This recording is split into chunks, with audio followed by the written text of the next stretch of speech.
Hi everyone, a very happy new year.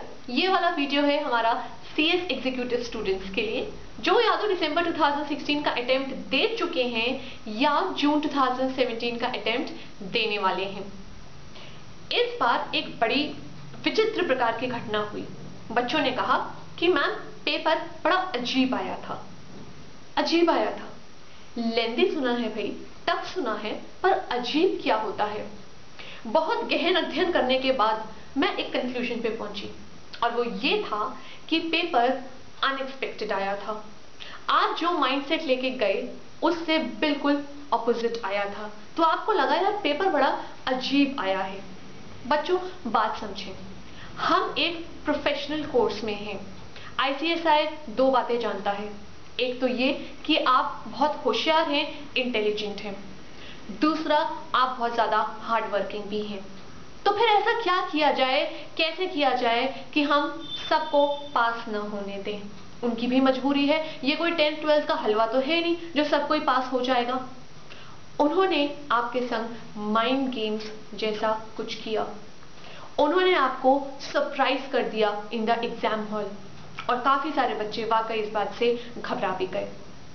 Ma'am क्या करें कि ICSI की इस चुनौती, इस चैलेंज को क्रॉस कर सकें और जून 2017 को अपना श्योर शॉट सक्सेस मंत्रा बना सकें।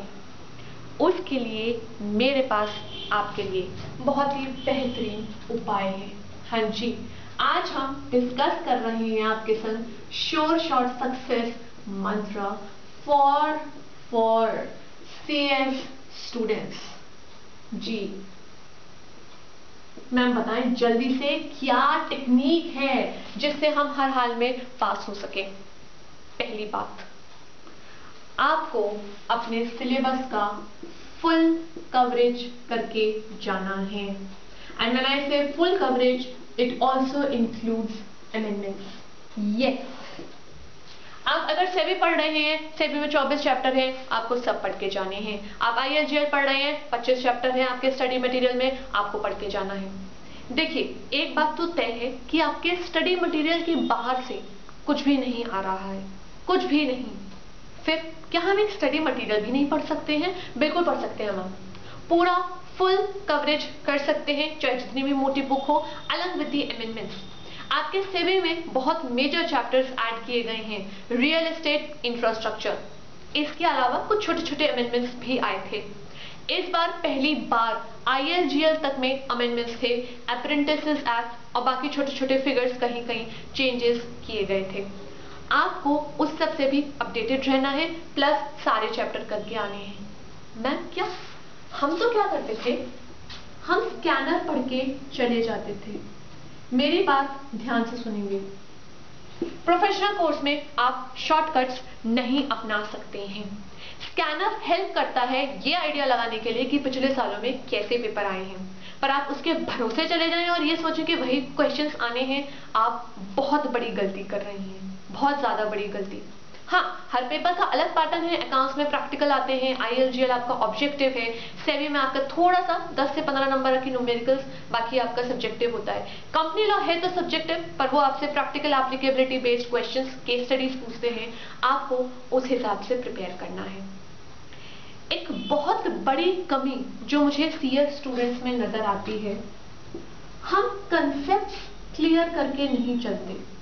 हमें नहीं समझ में आता अगर OPC आया है 1% कंपनी तो क्यों आया है, डोरमेंट कंपनी का कंसेप्ट है तो क्यों है, इंडिपेंडेंट डायरेक्टर्स हैं तो क्यों है, हम नहीं समझते।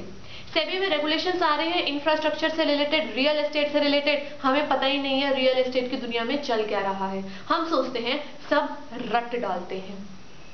जिस दिन आपने अपने दिमाग में कंसेप्ट क्लियर करने चालू कर दिए और रट्टा मारना बंद कर दिया, उस दिन आपको नॉलेज वाइज कोई भी नहीं हरा सकता है। और आप लिख के ले लें, आप कभी भी चीजें भूलेंगे नहीं, आप तह तक जा सकते हैं, एकदम अंदर तक डीप स्टडी कर सकते हैं।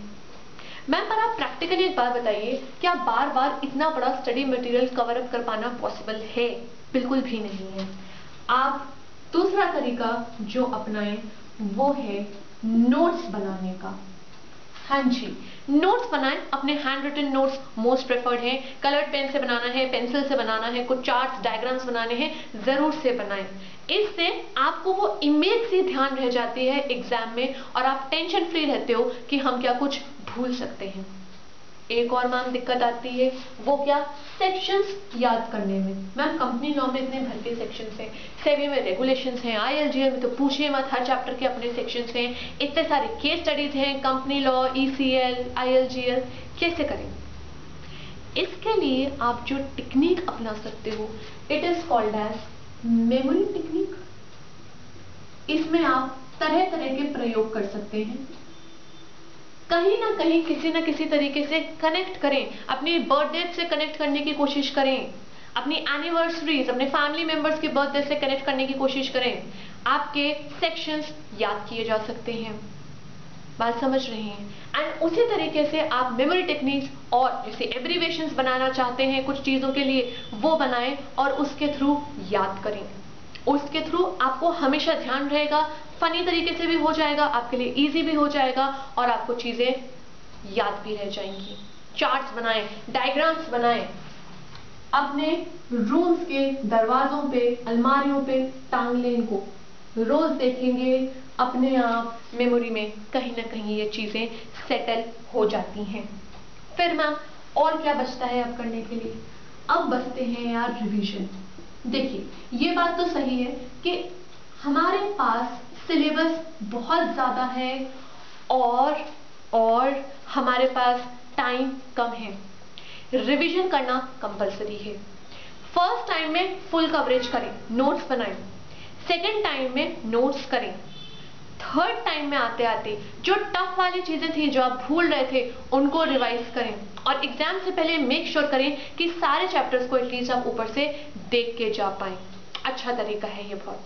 अगला बहुत इंपॉर्टेंट स्टेप जो हम भूल जाते हैं अक्सर, टेस्ट। यार हमें आता सब है, पर मैम जब लिखते टाइम आते हैं ना तो आंसर नहीं लिख पाते, समझ नहीं आता है कैसा लिखना है। ये काम हेल्प कर हो सकती है आपकी टेस्ट के थ्रू। जी, टेस्ट हर चैप्टर के बाद, 2 चैप्टर के बाद दें। आखिर में टेस्ट सीरीज टाइप का देने की कोशिश करें। आईसीएसआई की मॉक टेस्ट को अटेम्प्ट करें। 3 घंटे एक्चुअल में लग के बैठ के देखें कि भाई आखिरकार एग्जाम होता कैसा है। जब तक आप लिख के हाथ से प्रैक्टिस नहीं करेंगे तब तक बात नहीं बनने वाली है। ठीक है मैम, ये तो काफी सारे पॉइंट्स हो गए। अब क्या बचा? Last but not the least, आपकी विल पावर, आपका डिटर्मिनेशन। बात ठीक है, जून के बाद दिसंबर आना है, दिसंबर के बाद जून आना है, पर आपके लिए नहीं। इस बार तो आर या पार की जंग है। ये भूल जाएं कि अगला अटेम्प्ट आपके लिए वेट कर रहा है। भैया यहीं अपने आप को प्रूव करना है। मोटिवेटेड रहें, आईसीएसआई को गाली मत दें। कमी अगर हम में है, उनमें नहीं है। हमें उन कमियों को दूर करना पड़ेगा। इसी के संग मैं आशा करती हूँ कि आगे आने वाले वीडियोस भी आपके लिए हेल्पफुल रहेंगे। Thank you so much for listening. All the very best to all my awesome Wale students. Thank you.